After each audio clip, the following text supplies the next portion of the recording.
Hello दोस्तों, आज मैं आपके साथ डिस्कस करने वाला हूँ बहुत ही मज़ेदार इंटरेस्टिंग टॉपिक। हम लोग पढ़ाई की दुनिया में बहुत दूर चले गए होते हैं, बट जो सबसे छोटी बात होती है, कभी कभी हम लोग उन चीज़ों को सही से न सोच पाने के कारण हमें पढ़ाई काफ़ी भारी लगने लगता है कि हम बहुत कुछ सोच नहीं पाएंगे। इस तरह की हमारे दिमाग में कुछ साइकोलॉजिकल फैक्ट आने लगते हैं, जिसके कारण हमें अपने आप में कमी महसूस होने लगता है कि हमारा आईक्यू कम है या फिर हमारा सोचने का तरीका सही नहीं। सही तरीका क्या है सोचने का, आज हम आपको इस पूरे लेक्चर में बस इन्हीं चीज़ों को समझाएंगे कि एक्चुअल में सोचना कैसे है, किसी चीज़ को डिफाइन कैसे करना है, और एक्चुअल में साइंस क्या है, सच में साइंस का क्या परिभाषा है। तो बने रहिए मेरे साथ। चलिए अब शुरू करते हैं हम लोग। तो जैसा कि आप लोग देख रहे हैं कि हम लोग का आज का जो टॉपिक दिख रहा है, डिफिनेशन का डिफिनेशन क्या है। What is the definition of definition, है ना। डिफिनेशन की डिफिनेशन क्या है, परिभाषा की परिभाषा क्या है। एक्चुअल में हम लोग जनरली हम बहुत ऐसे बच्चे होते हैं जो हम लोग को दे दिया जाता है रटने के लिए, वही परिभाषा उसी को रट्टा मार लेते हैं। एक्चुअल में आज हम लोग डिफिनेशन को अपने तरीके से हम लोग डिफाइन करेंगे। सो देखिए कैसे। मान लीजिए कि हम आपको ये बोले कि आप अपना डिफिनेशन बताइए, आप अपना यानी खुद को आप डिफाइन कीजिए। कैसे करोगे, क्या करोगे सो बताओ भाई। हम आपसे आपका डिफिनेशन पूछेंगे तो आप आराम से खड़े हो जाओगे और बोलोगे कि देखिए सर, मेरा हाइट इतना है, मैं इस गांव का रहने वाला हूँ, मेरे फादर का नेम है ये, मेरे मदर का, मेरे पेरेंट्स ये, जितने भी अपने बारे में डिटेल्स होगा, मैं इस क्लास में पढ़ता हूँ, मैं इस स्कूल में पढ़ता हूँ, मेरा रजिस्ट्रेशन नंबर ये है ना। अपना जितना भी डिटेल्स होगा आप बताओगे, अपने रिलेटेड जो भी बात होगा सारा बताओगे, कहोगे सर यही मेरा डिफिनेशन है। कहेंगे एक्चुअली एकदम राइट, कोई प्रॉब्लम नहीं है उस डिफिनेशन में। बट अगर आप इसी बात को एक शॉर्ट इंट्रो के टर्म में कहते हैं, आप इससे देखिए डिफिनेशन से आप क्या बताना चाहते हैं। एक्चुअल में हम डिफिनेशन से बताना चाहते हैं किसी चीज़ के बारे में कुछ इन्फॉर्मेशन जिससे उसको खूब डिस्क्राइब मिल सके, उसका वर्णन किया जा सके, उसका डिस्क्रिप्शन किया जा सके, वह उसका डिफिनेशन कहलाता है, यानी उसके बारे में जानकारी। तो अगर आप अपने आप को डिफाइन करो, हम चाह रहे हैं आपके बारे में जानकारी प्राप्त करना, हम आपके डिफिनेशन क्यों पूछ रहे हैं, बिकॉज हम चाहते हैं कि आपके बारे में हमें जानकारी प्राप्त हो। तो आप बहुत वर्ड बताकर अपने बारे में जो जानकारी दीजिएगा और उसी बात को अगर एक छोटे से टर्म में बताकर जानकारी दीजिएगा तो वह ज़्यादा बेस्ट होगा। तो कहने के मेरा मतलब ये है, डिफिनेशन का सीधा सा डिफिनेशन है, आप जो कुछ भी किसी के बारे में जानते हो, किसी चीज़ का डिफिनेशन आपसे पूछा जाए और उसके बारे में आप जो कुछ भी जानते हो सारा उसका डिफिनेशन होता है। अब बात आती है कि डिफिनेशन बेस्ट कब होगा। ठीक है दोस्त, बेस्ट डिफिनेशन कब कहलाएगा। तो बात सीधा सा कि बेस्ट डिफिनेशन के लिए आप किसी चीज़ के बारे में कम बताओ और उससे अगर अधिक जानकारी प्राप्त हो जाए, उसका अधिक डिस्क्रिप्शन हो जाए, अधिक उसका वर्णन हो जाए, तो हम बोलेंगे, हम लोग कहेंगे कि यार देखिए यह इसका सबसे बेस्ट डिफिनेशन है। तो अभी से हम लोग बुक्स की या किसी की भी डिफिनेशन रखने की कोई ज़रूरत नहीं है। हम जो कुछ भी किसी के बारे में जानते हैं सब उसका डिफिनेशन होता है। बस यह बेस्ट कब होगा, जब हम कम बात बताएं और उससे उसके बारे में सारी जानकारी अच्छे से प्राप्त हो जाए, तो कहेंगे यह इसका बेस्ट डिफिनेशन है। तो आज के बाद से आप लोग को रट्टा मारने की कोई ज़रूरत नहीं है। आप सीधा करो, जो भी आप जानते हो। कोई पूछ देता है कि भाई बताओ फिजिक्स क्या है, केमिस्ट्री क्या है, बस हम लोग क्या करते हैं, हाइपरटेंशन में याद था, 9वां में पढ़े थे, 8वां में पढ़े थे, 7वां तो मास्टर लिखाया हुआ था यार, ऐसे हम लोग करने लगते हैं। क्यों? क्योंकि हम याद करते हैं कि हमें मास्टर लाइन बाय लाइन क्या लिखाया था। बिकॉज अगर हमें ये पता हो कि एक्चुअल में डिफिनेशन का क्या डिफिनेशन है तो हम ये बताएंगे। अगर कोई टीचर, अगर आप उसके बारे में बताते हो और कोई टीचर आप उसके बारे में, ध्यान रखिएगा जिस टॉपिक से आपको पूछा जाए उसी के बारे में होना चाहिए। अगर आप फालतू में बताइएगा तो वह उसका डिफिनेशन नहीं होगा। लेकिन जिस टॉपिक के बारे में पूछ रहा है उसके बारे में आप कुछ भी डिफाइन करते हो तो वह उसका डिफिनेशन कहलाता है। बस बट यह बेस्ट होगा कि नहीं, यह इस बात पे डिपेंड करेगा कि आप कितना शॉर्ट टर्म में उसको अच्छे से डिफाइन, उसको अच्छे से डिस्क्राइब कर लेते हो। तो आज के बाद से हम लोग कोई भी टॉपिक रटेंगे नहीं, और यही कारण होता है कि हमें 9th क्लास और 8th क्लास वाला जो डिफिनेशन पढ़ाया गया था, हम लोग को रट्टा मारने की आदत रहती है। हम लोग उसको डिफिनेशन के अनुसार से याद करते हैं। अच्छा, जो सर लिखा दिए वह डिफिनेशन है, इसके अलावा तो कुछ हो ही नहीं सकता है। दोस्त, इसके कारण क्या होता है कि हम लोग बहुत अपना टाइम लैप्स करते हैं और लाइन बाइन रटने की कोशिश करते हैं। अब क्या करना है, आज से आपको जिस चीज़ के बारे में पूछा जाए, आप सिर्फ उस चीज़ के बारे में जो जानते हो सब बता दो। बस अगर आप उस चीज़ के बारे में छोटा बताकर और उसके बारे में सारा जानकारी दे सको, यह सबसे बेहतर होता है। लेकिन अगर हमें वो छोटा करने अगर उस समय नहीं आ रहा है, तो हम उसके बारे में सारी जानकारी बताएंगे। अगर कोई टीचर आपको इस तरीके से बताते हो उसके बारे में कोई जानकारी और कहता है कि ये इसका डिफिनेशन नहीं है, तो ये गलत चीज़ें हैं। मानिए कि उनको डिफिनेशन पता नहीं है कि एक्चुअल में डिफिनेशन का क्या मतलब है। यही कारण है कि आपको एग्जाम्शन में कहा जाता है कि right your answer your own language, right your answer in your own language. इसीलिए एग्जाम्शन में कहा जाता है कि आप अपने शब्दों में उत्तर दीजिए, बिकॉज उसका कोई डिफिनेशन नहीं है। आप उसके बारे में जो जानते हैं, आप उसको कैसे एक्सप्रेस करना चाहते हैं, आप उसको कैसे एक्सप्लेन करना चाहते हैं, वही उसका डिफिनेशन है, वही उसका आंसर है। ठीक है दोस्त, तो अब से हम लोग डिफिनेशन ये बना लिए कि हम लोग कोशिश करेंगे जो कुछ भी हमसे पूछा जाए, फिजिक्स, केमिस्ट्री, कुछ भी या किसी चीज़ का डिफिनेशन, फोर्स, मैटर, जो कुछ भी हम उससे रिलेटेड जानते हैं वो उसका डिफिनेशन होगा। बट बेस्ट कब होगा, हम कोशिश करेंगे उसको क्या कम शब्दों में अच्छे से एक्सप्लेन करें। बुक की डिफिनेशन इसलिए बेहतर होती है क्योंकि वह जो काम आपको हम बता रहे हैं कि वह बुक का जो डिफिनेशन लिखा रहता है वह एक्चुअल में बेस्ट तरीका से ही लिखा हुआ रहता है। तो इसलिए कहा जाता है कि आप रट्टा मार लीजिए, बट कोई ज़रूरी नहीं है कि हम उसी चीज़ को फॉलो करें। हम अपने तरीका से भी बेस्ट तरीके से एक्सप्रेस उसको कर सकते हैं। तो ये था डिफिनेशन का डिफिनेशन। अपेक्षा करते हैं कि आपको ये सारी चीज़ें क्लियर हो गई होगी कि डिफिनेशन का क्या मतलब एक्चुअल में होता है। तो अब बात करते हैं हम लोग साइंस की। एक्चुअल में साइंस क्या है, साइंस का क्या सही मतलब है, साइंस एक्चुअल में होता क्या है, ये हमारे दैनिक जीवन से किस तरह रिलेटेड है, क्या करता है साइंस, साइंटिस्ट क्या करता है, इंजीनियर्स क्या करता है, कैसे ये हमारी ज़िंदगी से जुड़े हुए हैं। चलिए तो देखते हैं हम लोग साइंस को। तो साइंस को समझने के लिए सबसे पहले हम लोग को समझना पड़ेगा कि हमारे आसपास होने वाले घटनाओं के बारे में, होने वाले इवेंट्स के बारे में। हम लोग चारों तरफ बहुत सारे इवेंट्स से घिरे हुए हैं। इवेंट्स मतलब घटनाओं से घिरे हुए हैं। अब ये घटनाएं क्या हो सकती है, लाइक सनलाइट का आना, हवा का बहना, कार का चलना, मेरे साउंड के आपके पास पहुंचना,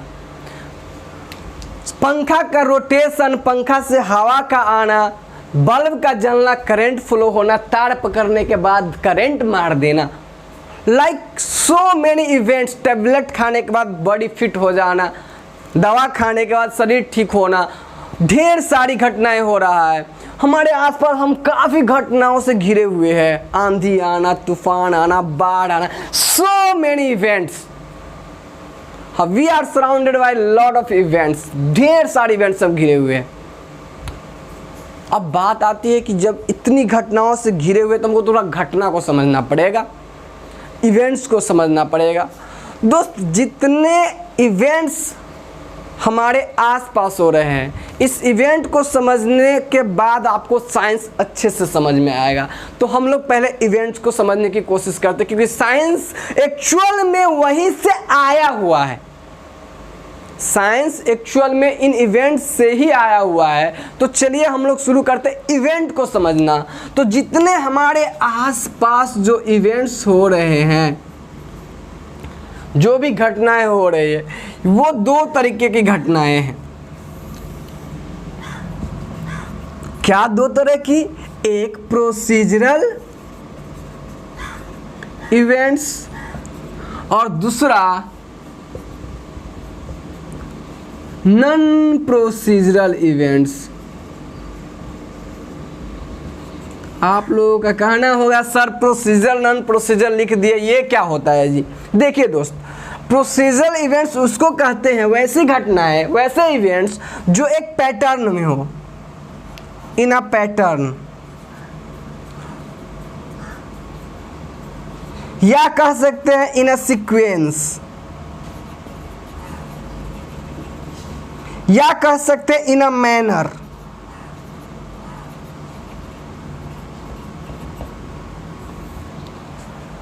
वैसी घटनाएं जो पैटर्न में हो या सीक्वेंस में हो या मैनर में हो, ऐसी घटनाओं को हम लोग बोलते हैं प्रोसीजरल इवेंट्स। नॉन प्रोसीजरल क्या होगा? नॉट इन अ पैटर्न, इसका कोई पैटर्न नहीं होता है, not pattern, no sequence, not in a manner. दोस्त ये बात तो हमें समझ में आ गई कि नॉट इन अ पैटर्न, ये सब क्या चीज़ें हैं, not in a pattern, not in a manner. इसके लिए हम लोग एक एग्जाम्पल लेते हैं। दोस्त एग्जाम्पल के तौर पे देखें तो अगर आपसे एक क्वेश्चन किया जाए दोस्त कि देखिए 2 4 6 2 4 6 8, इसके बाद क्या होगा, इसके बाद क्या होगा, तो हम में से प्रत्येक का आंसर एक ही आएगा, यहाँ पे 10 होगा। बहुत ही आसानी से बोलेंगे कि यहाँ पे क्या होगा, 10 होगा। जबकि अगर हम यहाँ आपसे पूछे कि आपके पास कुछ डाटा इस तरीके से है 1 0 5 3 2 0 1 7 9 3 2 5 7 2, यहाँ क्या होगा दोस्त बताओ, अब यहाँ क्या होगा? हम लोगों में से सारे बोलेंगे कि इसको हम प्रिडिक्ट नहीं कर पाएंगे, बता नहीं पाएंगे। Exactly, we can't predict, we can't predict, हम पता नहीं कर सकते कि यहाँ क्या होगा, वी कांट प्रिडिक्ट। तो ऐसा क्यों हो रहा है? अब इस रीजन को समझिए, ऐसा क्यों हो रहा है? क्योंकि इसी में साइंस छुपी हुई है एक्चुअल में। अब आइए देखते हैं, देखिए ध्यान से देखिए इस चीज़ को, 2 4 6 8 और 10, ठीक है। अब आप यहाँ पे 10 कैसे बता पाए, उस चीज़ को सोचिए। बहुत ही आसान है, हम सब बोलेंगे कि पीछे से लॉजिक मिल रहा है हमें, 2 2 2 2 का डिफरेंस है, तो आगे 2 से ही यह बढ़ा हुआ होगा, इंक्रीमेंट 2 का ही है। मतलब आपको क्या मिला? आपको मिला एक पैटर्न, आपको क्या मिला?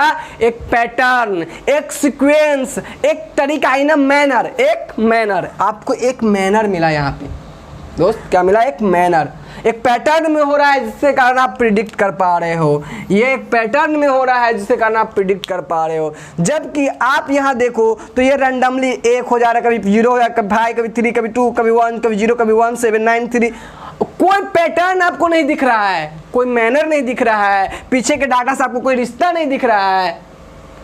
तो इस केस में हम क्या आएगा, क्या हो सकता है, इसका प्रिडिक्शन नहीं कर पाएंगे। बात क्या समझ में आ रही है? तो ऐसी घटनाओं को बोलते हैं नॉन प्रोसीजरल इवेंट्स, जिसका घटने का कोई पैटर्न ही नहीं होता, कोई तरीका नहीं होता, कभी यहाँ से कभी वहाँ से, कभी वहाँ से कभी वहाँ से। ठीक है दोस्त, अब देखिए बात आ जाती है कि ये तो मैथमेटिक्स के रूप में हम समझे कि प्रोसीजरल और नॉन प्रोसीजरल से क्या मतलब है। अब आ जाइए हम अपने वातावरण पे, इन्वायरमेंट में चलते हैं कि क्या प्रोसीजरल है और क्या नॉन प्रोसीजरल है। ठीक है, अब चलिए सोचते हैं कि मौसम विभाग के अनुसार बता दिया जाता है कि चलो आंधी आ रही है, इतनी देर के बाद बिहार में इतना के स्पीड से आंधी चलेगी, यहाँ से चली है तूफान और इतने देर के बाद बिहार में इतना के स्पीड से हवा चलने वाली है। ये हो कैसे रहा दोस्त? ये जो घटना हो रही है एक्चुअल में कैसे का बता पा रहा है? एक्चुअल में यहाँ जहाँ तूफान उठा हुआ है वहाँ से कितना के स्पीड में जो एयर है वो फ्लो हो रहा है, कितना के स्पीड में आ रहा है और किस रेट से वह स्पीड कम हो रहा है वो उनको पता है, और कितना दूरी वहाँ से बिहार की है यह उनको पता है। तो वो क्या करेंगे? वो करेंगे कैलकुलेशन कि इतना स्पीड से इतना डिस्टेंस ट्रेवल करने में इतना रेट से घट रहा है तो कितने टाइम में पहुंच जाएंगे, क्योंकि एक पैटर्न में घट रहा है, एक सीक्वेंस में घटना घटित होके आ रहा है। तो वो कैलकुलेट कर लेंगे, बोलेंगे इतनी देर के बाद बिहार में इतने की स्पीड से आंधी चलने वाली है या इतना स्पीड रहने वाला है, बिकॉज ये घटना किसमें हो रहा है, पैटर्न में हो रहा है। तो अब ध्यान दीजिए, इधर ना पैटर्न में होने वाली घटना के बारे में बात कर ले रहे हैं, वैसी घटना जिसका पैटर्न में नहीं हो रहा है। हम लोग में से अर्थक्वेक, भूकंप का नाम तो सब आदमी सुने होंगे। क्या होता है अर्थक्वेक में? अर्थक्वेक में आप देखिएगा क्या होगा कि कभी भूकंप यहाँ हो रहा है, कभी वहाँ से हो रहा है, कभी वहाँ से हो रहा है, कभी वहाँ से हो रहा है, कभी वहाँ से हो रहा है।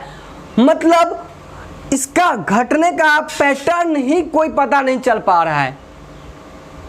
जो घटना हो रही है अर्थक्वेक का, इसका कोई पैटर्न ही पता नहीं चल रहा है। और इसीलिए आप देखिएगा कि कभी भी अर्थक्वेक के बारे में फ्यूचर प्रेडिक्शन नहीं किया जाता है कि आने वाले टाइम में 10 तारीख को ये अर्थक्वेक होने वाला है या 11 को अर्थक्वेक होने वाला है। इसके पीछे का सीधा सा रीजन है कि अर्थक्वेक का कोई पैटर्न नहीं है। और दोस्त, जिस घटना का भी कोई पैटर्न नहीं होता है, उस घटना को हम कभी भी उसके बारे में कोई प्रिडिक्शन नहीं कर सकते हैं, वह सिर्फ हिस्ट्री बन जाती है। उसको आपको याद रखना है कि भूकंप आया इस दिन, इतने आदमी मरे, इतने आदमी मरे, इतने आदमी मरे। क्लियर? इतना बिल्डिंग गया, इतना बिल्डिंग गया। कारण क्यों? क्योंकि ये घटना पैटर्न में नहीं होते हैं। और जो घटना पैटर्न में नहीं होते हैं, उस घटना को हम साइंस में नहीं रखते हैं, वो हमारा हिस्ट्री बनकर रह जाता है। और चूंकि ये घटना एक पैटर्न में हो रहा है, तो हम इसको बोलते हैं क्या कि एक सिस्टमेटिक वे में होने वाले इवेंट है। ये सिस्टमेटिक इवेंट्स है। कैसा है? Systematic events. ये है सिस्टमेटिक इवेंट्स, जो घटना एक पैटर्न में हो रहा है। तो हमारे आसपास होने वाले घटनाओं में से कुछ पैटर्न में होने वाले हैं, कुछ न पैटर्न में होने वाली घटना है। न पैटर्न में होने वाली घटनाएं हिस्ट्री बन जाती है। हाँ, साइंटिस्ट ये जरूर बता सकता है, ये पता जरूर कर सकता है कि देखिए इतना के स्पीड से वेव जनरेट हुआ। जैसे आप भूकंप अर्थक्वेक आता है तो वेव के रूप में ट्रेवल करता है, वेव के रूप में जाता है आगे की ओर। तो मान लीजिए इतनी एनर्जी की वेव है और इस वेव की एनर्जी धीरे धीरे कम हो रही है, तो अभी जितना मैग्नीट्यूड में भूकंप है, जितना मान में भूकंप है, वो धीरे धीरे इसकी मैग्नीट्यूड कम हो रही है। तो इतना दूरी जाने के बाद कितना से कम जाएगा वह निकाल के आपको बता सकता है, क्योंकि ये चीज़ें एक पैटर्न में हो रही है। धीरे धीरे रिडक्शन हो रही है, रेट किस रेट से कम रही है, किस पैटर्न से आगे बढ़ रही है। चूंकि ये एक पैटर्न में हो रहा है, तो आपको ये साइंटिस्ट कैलकुलेशन करके बता सकता है। तो यह पॉसिबल है कि अर्थक्वेक आने के बाद मान लीजिए यहाँ से डेवलप हुआ, तो हम अगर दिल्ली की बात करें तो दिल्ली जाते जाते कुछ टाइम लगेगा इस वेव को। इतने देर में अगर आपका कम्युनिकेशन सिस्टम, हम लोग का कम्युनिकेशन सिस्टम तगड़ा होगा, तो 1 मिनट पहले या 30 सेकंड पहले फोन करके बताया जा सकता है कि वहाँ अर्थक्वेक आने वाली है। क्योंकि जब तक ये ट्रेवल करेगी, जब तक इसमें टाइम लगेगा, उससे पहले अगर हमारा कम्युनिकेटिंग वेव, वहाँ कम्युनिकेशन वाला अगर हमारा तगड़ा हुआ तो वहाँ पहुँच जाएगा, तो हम यह उससे पहले बता पाएंगे कि अर्थक्वेक कब आने वाली है। तो ये एक पैटर्न में हो रहा है, इसलिए पता चल जाएगा, क्योंकि ये एक सिस्टमैटिक वे में हो रहा है, एक सिस्टमैटिक वे में हो रहा है इसलिए। तो ध्यान से सुनिएगा। तो अगर हम लोग बात करें साइंस की अगर हम लोग बात करेंगे कि साइंस क्या है, तो हम लोग बचपन से रट्टा मारते आए हुए हैं, science is the systematic knowledge of any experiment. Okay, science is the systematic knowledge of any experiment which happens around us. Okay, तो ये सिस्टमैटिक वे क्या था? क्रमबद्ध तरीके से किए गए प्रयोगों परीक्षणों के फलस्वरूप प्राप्त ज्ञान को विज्ञान कहते हैं। ये परिभाषा तो हम बचपन से रट्टा मारते आए हुए, बट एक्चुअल में ये परिभाषा क्या डील करता है, उसका सही मतलब हमें नहीं पता होता है। फैक्ट ये है, उसका सही मतलब आप हमको पता नहीं होता है। तो एक्चुअल में ध्यान से सुनिएगा कि साइंस का क्या, इसीलिए हम लोग साइंस को अब यहाँ से आपको समझ में आ रहा होगा कि साइंस जो है उसी घटनाओं को डील करता है जो एक सिस्टमेटिक वे में हो रहा होता है, जो इवेंट सिस्टमेटिक वे में हो रहा होता है। और हम हमारे पूरे बुक को, आप साइंस की पूरी बुक उलट के देख लेना, जितने भी टॉपिक का चैप्टर दिया गया होगा वो उन सारी घटनाओं से भरा पड़ा है जो एक सिस्टमेटिक वे में हो रहा होता है। लाइक हमें देखिएगा, साउंड हमारा जो जा रहा है एक सिस्टमेटिक वे में हो रहा है, एक पंखा जो रोटेट कर रहा है, एक रेवोल्यूशन इतना सेकंड में, एक चक्कर इतने सेकंड में लगा लेता है, तो 10 चक्कर कितने सेकंड में लगाएगा, आप आसानी से कर पाओगे, क्योंकि वहाँ एक सिस्टमेटिक वे में, एक पैटर्न में वो घटना हो रही है। सन से लाइट आ रही है, तो सन से लाइट आने के बाद जब सन से हमारी लाइट हमारे पास आती है तो लाइट पड़ने के बाद कहाँ रिफ्लेक्ट होगा, इतने एंगल से आएगा तो इतना पे जाएगा, क्योंकि एक पैटर्न में हो रहा है, तभी आप प्रिडिक्ट कर पा रहे हो। आपको पता है कि यहाँ साइंस जब लाइट आएगा यहाँ से तो इमेज कहाँ बनेगा, एक पैटर्न में हो रहा है, तो आप प्रिडिक्ट कर पा रहे हो। अगर यह पैटर्न में नहीं होता तो इसे पता लगा पाना काफ़ी डिफिकल्ट था, और यह हमारे साइंस का पार्ट ही नहीं होता, हमें साइंस में नहीं पढ़ना होता, हम साइंस में से पढ़ते ही नहीं, क्योंकि साइंस में वही चैप्टर रखा हुआ है जो एक पैटर्न में होता है। और जरा सोचिए कि जो चीज़ पैटर्न में होता है, जिसका कोई ना कोई पीछे का रिलेशनशिप है, यानी कह सकते हैं वह एक पजल है जिसको सुलझाना रहता है, तो यही तो पूरी साइंस है, जिसमें कि केवल हम लोग क्या करते हैं, पजल सुलझाते हैं। तो यहाँ आप देख लीजिए, बच्चे को साइंस जो टफ लगता है तो इसके पीछे लॉजिक क्या है कि देखिए ये पजल तो आपको आसान दे दिया गया, बहुत ही आसान, आसान नहीं बहुत ही आसान। तो इस केस में आपको लगता है कि देखिए ये पजल आसान है तो इसे कोई भी सुलझा लेगा, लेकिन यही में इसी में अगर कभी कभी पजल क्या होता है कि कभी थोड़ा टफ, थोड़ा सा काफ़ी कॉम्प्लेक्स रहता है, जिसको आपको सोचना पड़ता है कि कैसे ये आपस में जुड़ा हुआ है, आगे क्या आएगा, क्या होने वाला है, किस तरीके से, तो ये आपको सुलझाना रहता है। और अगर ये कॉम्प्लेक्स हो जाता है तो हमें लगता है कि साइंस टफ है, ऐसा कुछ भी नहीं है। आप जरा सोचो ये पजल है, तो पजल में ही कोई आसान, पजल में गेम में उसमें कोई आसान आपको मिल जाता है खेलने के लिए, कोई टफ रहता है, तो क्या होता है कि टफ वाला लगता है कि हमसे नहीं होने वाला, बट करते हैं तो हम कर पाते हैं ना, ये तो एक गेम है, ठीक है, ये तो एक गेम है, ठीक। चूंकि यह एक गेम है तो ये गेम एक पैटर्न में हो रहा, तो हम उसको क्यों नहीं सुलझा सकते। आप जितने भी गेम देखो तो आप क्यों गेम को खेल पाते हो, डन कर पाते हो, क्योंकि एक पैटर्न में हो रहा होता है, एक सीक्वेंस में हो रहा था, पूरा गेम एक पैटर्न का है। इसी बात के लिए कि हाइजेनबर्ग और आइंस्टीन में कंट्रोवर्सी भी चल रहा था। हाइजेनबर्ग अनसर्टेनिटी प्रिंसिपल और आइंस्टीन, आप अपेक्षा करते हैं इनके नाम आप सुने होइएगा, आइंस्टीन, हाइजेनबर्ग, तो अगर नहीं सुने हुए तो सुन लीजिए। इन दोनों में कंट्रोवर्सी इसी दोनों मैटर को लेकर था। आइंस्टीन का कहना था कि दोस्तों कि जितने भी इवेंट्स होते हैं वह एक पैटर्न में होता है, सारे इवेंट्स, और हाइजेनबर्ग का कहना था कि देखिए कुछ इवेंट्स जो है वह उसका होने का कोई पैटर्न नहीं होता है, वो अनसर्टेन होता है। तो आप बोलोगे देखिए कि हाइजेनबर्ग तो सही बोल रहे हैं, बट आप देखिए अभी आपको हम समझाते हैं दोनों अपनी अपनी जगह पे सही है कैसे। देखिए हाइजेनबर्ग के कहने के अनुसार क्या था कि दुनिया में जितने इवेंट्स है उसमें से कुछ इवेंट्स ऐसे भी है जो अनसर्टेन है, जिसके होने का कोई सर्टेनिटी नहीं है, वो किसी क्रम में नहीं हैपन होते हैं। तो ये बात भी सही है कि भाई सही में कुछ इवेंट्स ऐसे जो अनसर्टेन होते हैं, जिसके घटने का कोई क्रम नहीं होता है। अब बात करते हैं आइंस्टीन के अनुसार, तो उनके कहने के अनुसार था कि अच्छा इसका हम पता लगा लिए हैं। सपोज दैट किसी को ये भी नहीं मालूम होता कि दो का अंतर, ये समझ नहीं होता। ज़रा सोचिए कुछ ऐसे व्यक्ति जिनको, कुछ ऐसे स्टूडेंट जिनको ये समझ नहीं होता कि इसमें दो का डिफरेंस है, तो क्या वो 10 यहाँ भी बता पाते? नहीं। मतलब उनको ये मालूम है कि यहाँ दो के पैटर्न है, तो दो का डिफरेंस है, तो ये पैटर्न ढूंढ पा रहे हैं। अगर उनको ये ना मालूम होता तो उनको ये भी तो लगता कि ये घटना भी पैटर्न में नहीं है। मतलब उनको पैटर्न मालूम है तब वो पता लगा पा रहे हैं, और वो उनको ये समझ नहीं होता तो ये क्या कहते हैं, ये पैटर्न में नहीं है। शायद इसमें कोई पैटर्न हो, हमें बहुत मेहनत करना पड़े इस पैटर्न को ढूंढने के लिए, लेकिन हम अभी ढूंढ नहीं पा रहे, कॉम्प्लेक्स है। तो पैटर्न होगा, कोई ना कोई पैटर्न होगा जिसको हम ढूंढ अभी नहीं पा रहे हैं, या कॉम्प्लेक्स है तो कोई ना कोई पैटर्न उसका होगा। आइंस्टीन का कहना था कि उसका कोई ना कोई पैटर्न होगा जिसको हम फाइंड आउट नहीं कर पा रहे हैं। बात कुछ समझ में? अब आपको लगा कि आइंस्टीन का भी कहना सही है कि पैटर्न कुछ ना कुछ तो निकल के आएगा, शायद बहुत मेहनत, सालों साल मेहनत करने के बाद इसमें से कोई पैटर्न निकल के आए इन घटनाओं में से। तो ऐसी घटनाएं हैं। आज यही काम अभी हम लोग कोशिश कर रहे हैं अर्थक्वेक पे, तो यही पैटर्न ढूंढने के काम ही कर रहे हैं। पैटर्न जिस दिन मिल जाएगा हम लोग अर्थक्वेक को भी फ्यूचर प्रिडिक्शन करना शुरू कर देंगे। एग्जैक्टली कि हमें पैटर्न मिलेगा। और आपको ये जानकर आपको हैरानी होगी कि कोई भी साइंटिस्ट और इंजीनियर बिना पैटर्न वाले पे कुछ भी नहीं कर सकता, कुछ भी नहीं, उससे कुछ नहीं होने वाला बिना पैटर्न और इससे बिना पैटर्न और बिना सीक्वेंस में जो घटना हो रही है उसको साइंटिस्ट और इंजीनियर कुछ नहीं कर सकते हैं।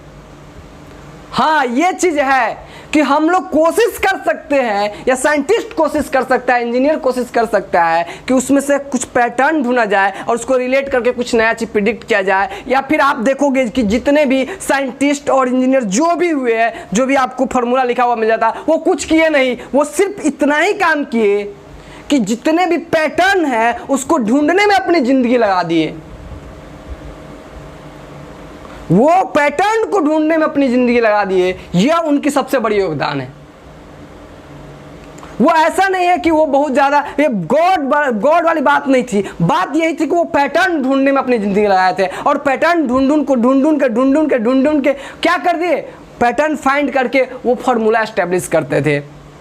तो पूरी गेम चलती है, पूरी जिंदगी हमारी, पूरी जिंदगी की गेम चल रही है पैटर्न पे। और कोई आदमी किसी चीज का फ्यूचर प्रेडिक्शन कर रहा है, या ज्योतिषी भी आप देखोगे तो वो भी पीछे का पैटर्न ढूंढता है। मतलब पूरी दुनिया गोल गोल गोल गोल गोल गोल पैटर्न के राउंड घूम रहा है, और हम साइंटिस्ट और इंजीनियर कुछ भी नहीं कर रहे हैं, बस सिर्फ क्या कर रहे हैं, जो भी वो पैटर्न पता करने की कोशिश कर रहे हैं कि ताकि पैटर्न हमें कुछ पता लगे, उसके बेसिस पे हम फ्यूचर प्रेडिक्शन कर सके, उसके बेसिस पे हम कोई फार्मूला बना सके। तो आपको ये बात समझ में आ गया होगा। और इसी के कारण साइंटिस्ट और साइंस पूरा का पूरा पैटर्न से रिलेटेड चैप्टर है। आप जो भी चैप्टर ले लो, करंट एंड इलेक्ट्रिसिटी ले लो, आप ऑप्टिक्स लाइट ले लो, जितने भी चैप्टर, मैग्नेटिज्म ले लो, कोई भी चैप्टर आप उठा लो, फिजिक्स, केमिस्ट्री, सारे बायोलॉजी, कुछ भी चैप्टर आप उठा लो, सारा पैटर्न पर मिलेंगे। तभी उसमें फॉर्मूला है, तभी उसमें कुछ एप्लीकेशन है, तभी हम उसको जोड़ जोड़ के आगे देखते हैं, क्योंकि यह एक पैटर्न फुल घटना है। और पूरे साइंस में केवल pattern pattern pattern pattern pattern है। और जब पैटर्न की बात होती है तो हमारे दिमाग में बात समझ में आ जाती है कि पैटर्न को तो हम आसानी से पहचान सकते हैं। ये अलग बात है कि कभी कॉम्प्लेक्स पैटर्न होगा तो थोड़ा ज़्यादा टाइम लगेगा, अगर कम आसान पैटर्न होगा तो आसान पैटर्न आसानी से समझ में आएगा। इसीलिए आप देखते होइएगा कुछ टॉपिक आपको आसानी से समझ में आती है, क्योंकि वहाँ का जो पैटर्न होता है बहुत ही आसान होता है, जबकि कुछ पैटर्न हमें समझने में बहुत ज़्यादा मशक्क़त करना पड़ता है, सोचने में बहुत ज़्यादा मशक्क़त, क्योंकि वहाँ पे कुछ कॉम्प्लेक्स पैटर्न लेके उसको जोड़ा गया रहता है। और इस पैटर्न को जोड़ने के लिए हम लोग जो फिजिकल घटनाएं हो रही है, जो हमारे आसपास जो घटनाएं हो रही है, उस घटना को जोड़ने के लिए हम लोग यूज करते हैं मैथमेटिक्स जैसा औजार, क्योंकि ये हमें उस पैटर्न को जोड़ने में बहुत मदद करता है। क्लियर? समझ में आ रहा है आप लोगों को? इस पैटर्न को जोड़ने में बहुत मदद कर सकता है। तो ये बात तो आज से फिक्स कर लो कि साइंस में आपको पूरा एकदम पजल मिलने वाला है, गेम मिलने वाला है। और चूंकि ये पजल सुलझाना है, तो जिस दिन आपके दिमाग में आ गया कि ये पढ़ाई नहीं, ये पजल है, आपको साइंस में इतना मजा आएगा जिसकी आप कल्पना नहीं कर सकते। यही साइंस की ओरिजिनल रियलिटी है। इसीलिए आप देखिएगा कि साइंस को सब मजेदार सब्जेक्ट बताता है, लेकिन जिसको टफ लगता है, जिसको ये रियलिटी नहीं पता है, वो कहता है यार साइंस सच में बहुत टफ है, बिकॉज उसकी ये सच्चाई पता नहीं कि भाई ये तो पजल है। और आप देखो जो बच्चा पजल सुलझाता रहता है साइंस का, उसको लगता है साइंस, अरे चलो इससे जुड़ा हुआ है, ऐसे हो रहा होता है, इसे आ रहा होता है, इसे जा रहा होगा, ये आएगा तो ऐसे जाएगा। अब उसको पता चल रहा है, वो पैटर्न पता चल रहा है, जिसके कारण वो क्या कर रहा है, एकदम एग्जैक्टली साइंस को मजा इंटरटेन कर रहा है। और वो लगता है आप लोगों को वो पढ़ने में बहुत तेज है, वो कुछ नहीं, वो पजल खेल रहा है, उसका पजल खेलने में उसको मजा आ रहा है, उसको पीछे का रहस्य सुलझाने में मजा आ रहा है, पैटर्न देखने में मजा आ रहा है, पैटर्न सुलझाने में मजा आ रहा है। यही एक्चुअल गेम है साइंस का। ठीक है दोस्त, ये चीजें हमारे साथ डिस्कस हो जानी चाहिए थी बचपन में ही, ताकि हमारा दिमाग उस तरीके से काम कर सके, उस अप्रोच से काम कर सके। हम कमजोर होते नहीं, हमारे तरीका हम लोगों को कमजोर बना देता है। एक्चुअल में हम कमजोर स्टूडेंट नहीं होते बचपन से, सबका IQ लेवल लगभग सिमिलर ही रहता है, उतना भी वीक नहीं रहता है। लेकिन हम लोगों को जो सोचने का तरीका है, वो जो स्किल्ड है, वो हमारे दिमाग में भरा नहीं जाता है, उस तरीके से डाला नहीं जाता है, जिसे हमारे माइंड में इंस्टॉल नहीं किया जाता है, जिसके कारण हम लोग इस तरीके का हमारा माइंड सेटअप बन जाता है और हम उसी पैटर्न में पढ़ने लगते हैं। ना क्रिएटिव आइडिया ना रहता, ना क्रिएटिव माइंड रहता है। तो अपेक्षा करते हैं शायद आज से पहले आपके साथ शायद ही किसी टीचर ने इस तरह के कोई डिस्कशन किया हो। हम अपेक्षा करते हैं क्योंकि हम भी इससे पहले, हम भी डायरेक्ट टपके नहीं है, हम भी इसी तरीके से पढ़ के आए, आगे बढ़े, तो हमारे साथ भी कोई टीचर डिस्कस नहीं किया। नेचुरली हमारे साथ ऐसा हो रहा था, तो हमने सोचा कि क्यों ना हम अपने जो भी स्टूडेंट है या फिर हम हमारे जो भी हमसे जुड़े हुए हैं उनको हम भी अपने गाइडेंस दे सके इस तरीके का। चलिए दोस्तों, हम लोग आगे देखते हैं इसमें कि अब हम लोग बात कर लेते हैं। अब हम लोग ये सब चीज़ पैटर्न और साइंस तो समझ में आ गया। अब साइंस के बारे में आपसे अगर कोई भी पूछेगा तो आप तो सीधे कहिएगा भाई सिस्टमेटिक इवेंट्स जो भी हो रहा है हमारे आसपास, जो ट्रुथ सत्य से रिलेटेड जो भी सिस्टमेटिक इवेंट्स हो रहे हैं, वह सारे जो हमारे फिजिकल वर्ल्ड में हो रहे हैं वह सारे क्या है, वह साइंस है। आ जाइए बात करते हैं साइंस की डिफिनेशन की। अब आइए हम लोग अब डिफाइन कर ले इसको, डिफिनेशन के बाद और साइंस के डिफिनेशन के बारे में नोट करें। तो हम लोग क्या सीखें अभी बताइए, यहाँ से हम लोग साइंस के बारे में क्या सीखें।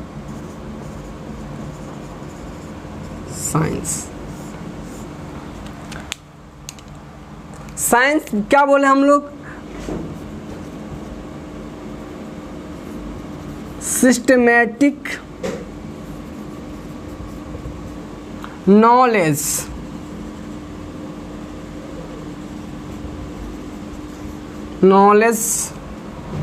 ऑफ एनी इवेंट्स और एक्सपेरिमेंट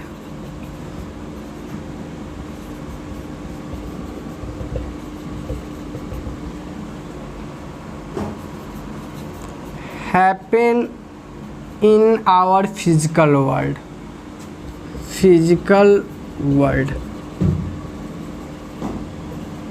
जो हमारी फिजिकल वर्ल्ड है उसमें होने वाले जितने इवेंट्स और एक्सपेरिमेंट है उसका सिस्टमेटिक नॉलेज ही को ही हम लोग क्या बोलते हैं, साइंस। दोस्त अब आज ये थोड़ी सी इसके बारे में हम लोग जानकारी ले लेते हैं और बेसिक जानकारी। साइंस जो है ये एक लैटिन वर्ड से निकला, साइंटिया वर्ड से निकला हुआ है। साइंस जो एक्चुअल में ये जो वर्ड आया हुआ है, science comes from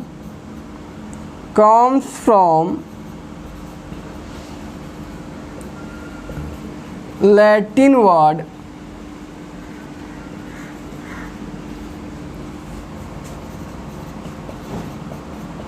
scientia which means, जिसका मतलब होता है नेचर, जिसका मतलब होता है नेचर, ओके सॉरी, जिसका मतलब होता है नॉलेज, नेचर फिजिक्स का नॉलेज, ठीक है दोस्त, जिसका मतलब होता है knowledge, okay. Father of science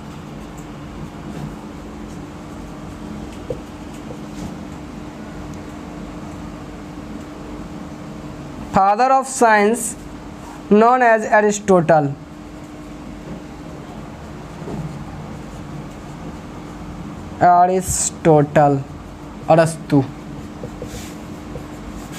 Aristotle को फादर ऑफ साइंस माना जाता है। देखिए एक्चुअल में फादर किसको बोलते हैं, जब किसी काम में किसी का इन्वॉल्वमेंट ज़्यादा हो, योगदान ज़्यादा हो, तो उसको फादर के रूप में रिगार्ड किया जाता है।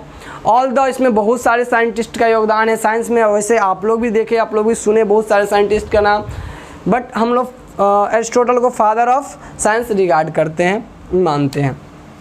ये था साइंस के बारे में। अब ये साइंस का, अब आपको साइंस की डिफिनेशन अच्छे से क्लियर हो गया होगा, और वैसे भी आपको हम डिफिनेशन समझा रखे हैं, तो ज़्यादा पैनिक होने की कोई ज़रूरत नहीं है ना। आप नॉर्मली बताओ कि ये जो लाइट आ रहा है और ये लाइट जो रिफ्लेक्ट होके जा रहा है, मेरी साउंड जो आपके पास जा रही है, ये सब जो घटना एक पैटर्न में हो रहा है, इसी को साइंस कहते हैं, इसी को साइंस बोलते हैं, इसी मिस्ट्री को साइंस बोलते हैं, और इसी को हम सुलझाने में अपनी ज़िंदगी लगाते हैं। और एक्चुअल में बहुत ही मज़ेदार है, अमेजिंग है, गेम है ना, मज़ा तो आएगा ही, बस आपका सोचने का जो वे होता है वह गलत रहता है कि पढ़ना है। एक्चुअल में गेम है ये, है ना। अब गेम में कितना आप सुलझाते हो, इसीलिए देखो साइंटिस्टों को बहुत मजा आता है, क्योंकि वो करता क्या, पजल सुलझाते रहता है, गेम है ना, गेम खेलता है एक्चुअल में, कि दुनिया का जो भी पैटर्न में होने वाली घटना उसको ढूंढना, उसको जोड़ना, उसको रिलेट करके देखना, इसीलिए साइंटिस्ट को मजा आता है।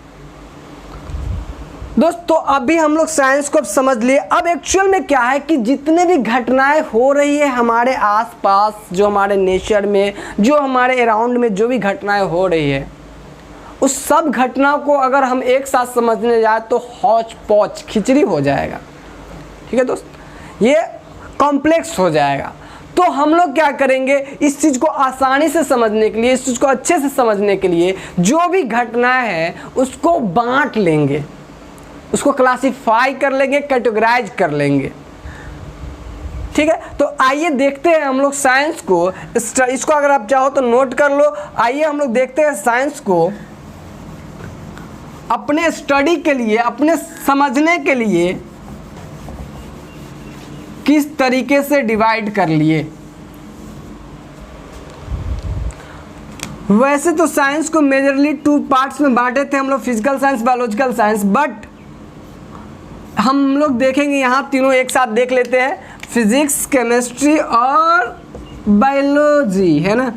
हम सब आदमी इस सब चीज़ से पूरी तरह अवगत है, क्योंकि बचपन से ही हमको फिजिक्स, केमिस्ट्री और बायोलॉजी, कुछ नहीं है दोस्त ये तीनों, बस हमारे आसपास होने वाली घटनाओं का, जो पैटर्न में होने वाली घटनाओं का कलेक्शन है, इस सब में मिलेगा। इसमें भी उस तरह की घटनाओं को पढ़ेंगे जो हमारे आसपास हो रहा है, इसमें भी उस तरह की घटना पढ़ेंगे हमारे आसपास हो रहा है, इसमें भी उस तरह के। तो अब हम लोग अपने आसपास होने वाली घटनाओं को बांट लिए हैं स्टडी करने के लिए। तो आइए देखते हैं कि किस वाले पार्ट में किस तरह की घटनाओं को पढ़ेंगे, किस वाले पार्ट में किस तरह की घटनाओं को पढ़ेंगे, और इस वाले पार्ट में किस तरह की घटनाओं के बारे में पढ़ेंगे। ठीक है दोस्त, देखिए फिजिक्स। दोस्त एक दो बात और हमें साइंस के बारे में याद आया कि साइंस को संस्कृत में विज्ञान कहा जाता है। In Sanskrit it is known as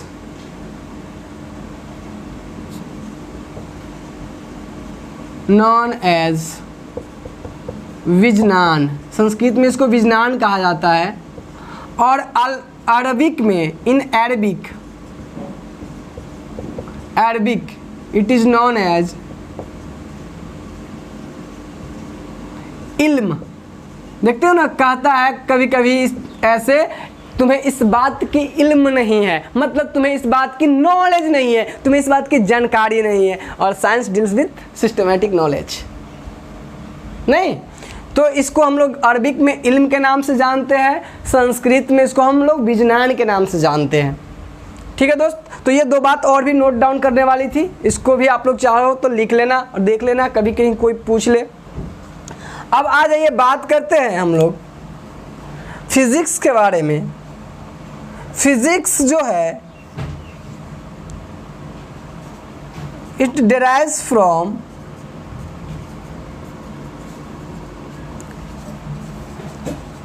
Greek word physis. Physis means nature, इसका मतलब होता है नेचर। फ्यूसिस means nature. अब देखिए ध्यान से, फिजिक्स वर्ड है, ड्राइव किया हुआ वर्ड है फ्यूसिस से, जिसका मतलब होता है नेचर। ठीक दोस्त, केमिस्ट्री जो है ये ड्राइव्ड है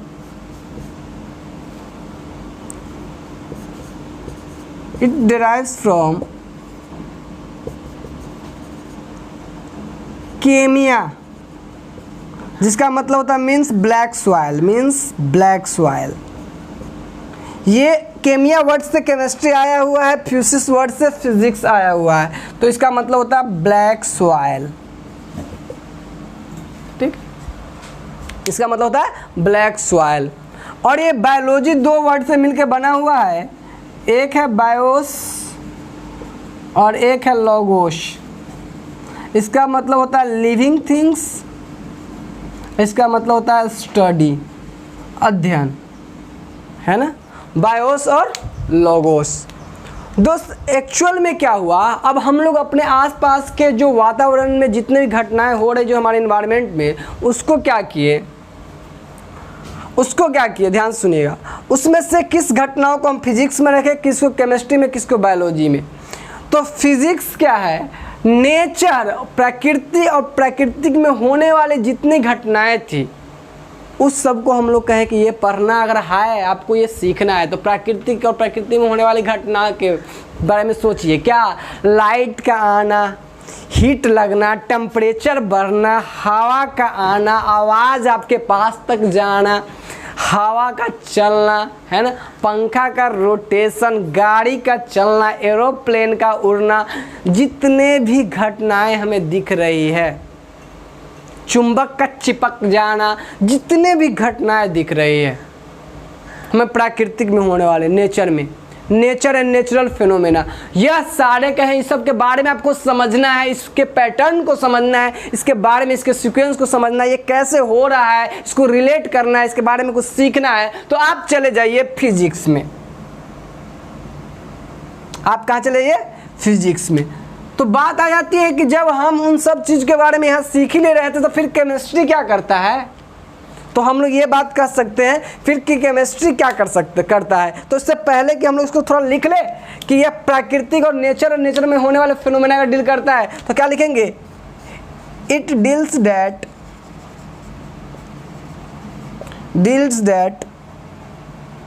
nature and natural phenomena, nature and natural phenomena,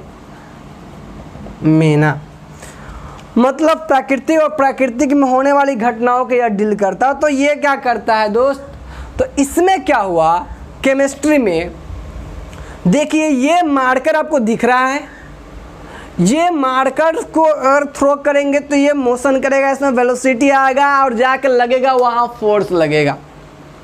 यहाँ तक तो ठीक था, लेकिन ये मार्कर बना किसका है ये फिजिक्स डील नहीं करता। किस मटेरियल से बना है, कैसा कंपोजिशन होगा, इसकी प्रॉपर्टीज कैसी होंगी, इसको फिजिक्स डील नहीं कर पा रहा था।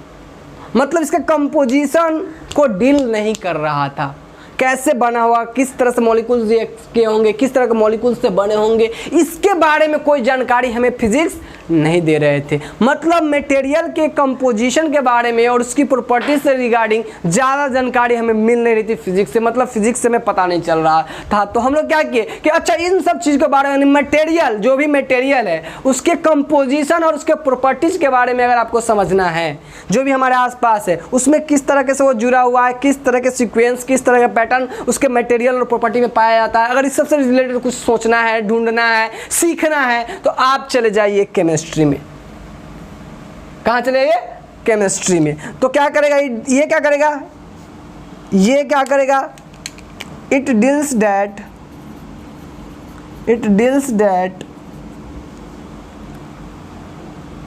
composition and properties of material, composition and properties of material,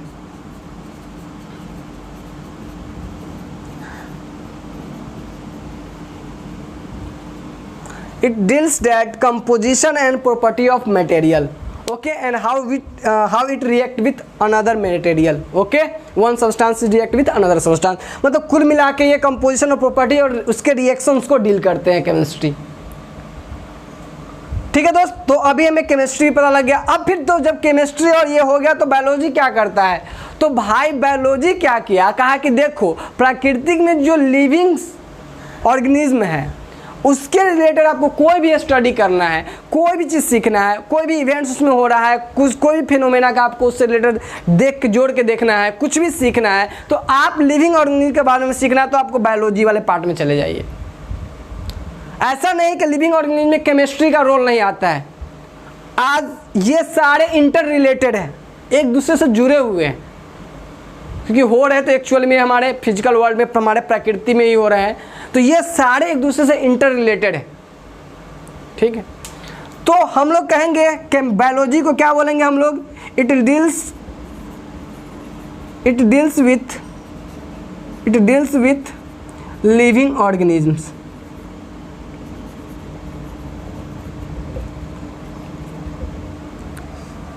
It deals with living organism. अब ये अलग बात है, अब हम लोग परिभाषा जो रटे रहते हैं, it is the branch of science in which we study about nature and natural phenomena. ये लिखने का अपना अपना तरीका है। आपको पहले भी हम डिफिनेशन, इसलिए हम डिफिनेशन समझा दिए कि आपको अब हाइपर नहीं होना है कि ये क्या बता दिए, कैसे बता दिए, हमें फैक्ट पता चलना चाहिए, दैट्स द डिफिनेशन, है ना। तो अब आप इसको चाहो तो ऐसे भी लिख सकते हो, it is the branch of science in which we study about the nature and natural phenomena. It is the branch of science in which we study about the composition of material and properties of material. In the branch of science in which we study about the living organisms, है ना। तो इस तरीके से हम लोग समझ लिए कि एक्चुअल में फिजिक्स में प्रकृति के किस तरह की घटनाओं को रखा गया है, फिजिक्स में किस तरह की घटनाओं को हम लोग रखे, किस तरह के प्रोसीजरल और पैटर्नफुल इवेंट को रखे, केमिस्ट्री में किस तरह के रखे और बायोलॉजी में किस तरह के रखे। अब बात कर लेते हैं father of physics, father of chemistry और फादर ऑफ बायोलॉजी की। ठीक है दोस्त, देखिए इसके दो पापा, मतलब हम लोग दो तरह के फादर कंसिडर करते हैं, एक पुराने ज़माने के फिजिक्स के और एक मॉडर्न ज़माने के फिजिक्स के। तो देखिए पुराने ज़माने के फिजिक्स, है ना, आप लोग, हम अगर ये हो गया हो तो आप लोग चाहो तो नोट कर लो, जो लोग को नोट करना है, और हम इसको इरेज कर ले। इसके बाद देखते हैं हम लोग। देखिए वीडियो पॉज करके नोट कर लीजिएगा, आप लोग नोट करना चाहिएगा तो शायद कभी काम आ जाए। फिर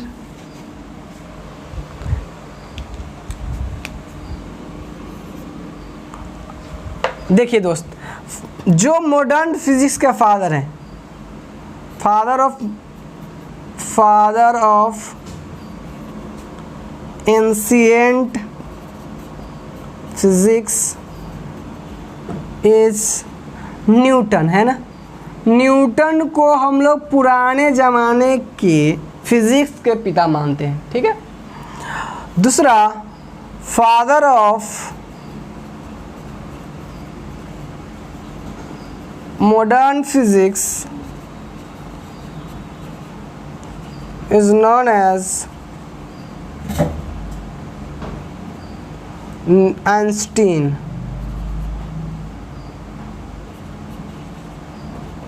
ठीक है, आइंस्टाइन को हम लोग क्या मानते हैं, मॉडर्न ज़माने के पिता मानते हैं। उसी तरीके से केमिस्ट्री की फादर की बात करेंगे। अच्छा, फादर के बारे में आप बात कर ले, जिसका रोल ज़्यादा होता है, उसमें योगदान जिसका ज़्यादा, उसको हम लोग फादर के रूप में रिस्पेक्ट देते हैं, उसको, है ना, उनको रिस्पेक्ट देते हैं फादर के रूप में। अच्छा दोस्त, ये केमिस्ट्री की बात कर ले तो एंशिएंट केमिस्ट्री के पिता,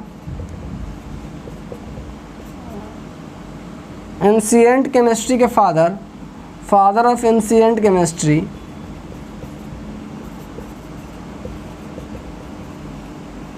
chemistry is known as Charak को मानते हैं हम लोग।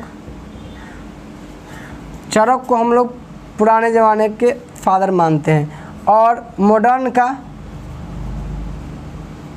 का हम लोग लेवोजियर को मानते हैं।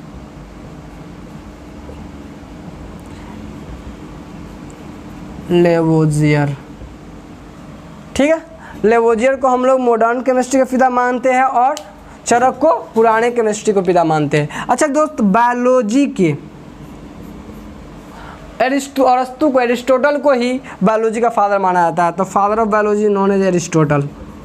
Father of biology is known as Aristotle. अरस्तु को ही मानते हैं।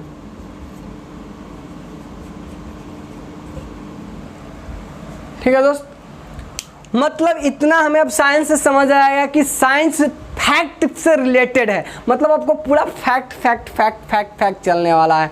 अब आप साइंस को पढ़ने के लिए पूरी तरह से रेडी हो गए हैं। अब साइंस को आप अच्छे से समझ सकते हैं, अब साइंस को आप फील कर सकते हैं, अब साइंस का आप मज़ा ले सकते हैं। तो आप लोगों का काम क्या है कि अपने से जितने भी जूनियर हो, कभी भी आप कोई चीज़ बताओ तो उसको इस तरीके से बताओ। यही चीज़ें, ये चीज़ें आप ज़रूरी है उन लोगों के लिए कि जो लोग डायरेक्ट बच्चे को टीच करने लगते हैं बट परिभाषा याद करवाने लगते हैं, उन लोगों के लिए भी है। जो उन लोगों के ऐसे बच्चे के माइंड सेटअप तैयार करना चाहिए जिससे बच्चा फुल्ली इंटरेस्ट के साथ पढ़ने के लिए आगे आए।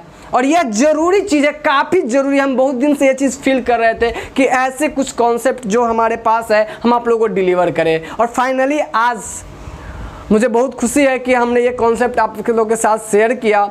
चलिए, तो अब हम लोग साइंस को बहुत ही मज़ेदार वे में स्टडी करने वाले हैं। चलिए, आज के लिए बस इतना ही। मिलते हैं नेक्स्ट लेक्चर के साथ। थैंक्स।